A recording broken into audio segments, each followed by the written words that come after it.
Assalamualaikum, hai guys. Kembali lagi kita untuk stage yang keempat hari ini daripada Kuala Terengganu ke Kemaman. Berapa jarak kita hari ini, Abang? Okey, hari ini Ika, para pelumba akan menempuhi jarak 141.5 km dan ada 3 zon penyutan. Okey, dekat je. Dekat je. Ada climb tak?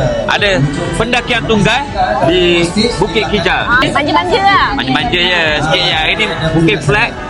Advantage pada pakar-pakar pecut juga. Seperti Matteo Malucelli, Pistov dan lain-lain lagi.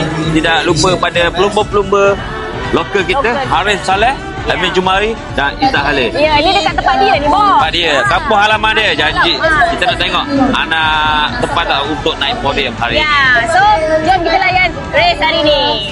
Let's check it out.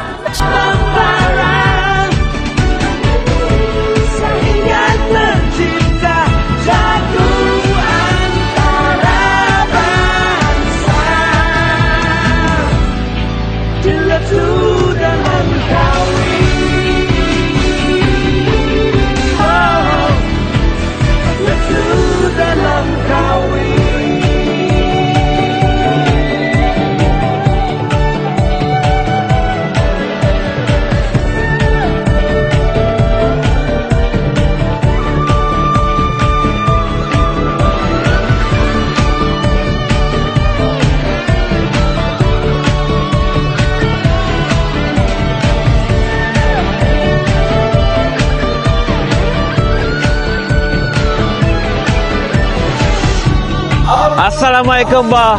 Tamatlah peringkat yang keempat daripada Kuala Terengganu ke Kemaman. Hari ini sudah kita jangkakan kelebihan kepada pakar-pakar pecut. Matteo Malucelli daripada Astana, Kazakhstan membuktikan keunggulannya, mengungguli peringkat yang keempat ini dan menguasai JC KBS dan JC Petronas.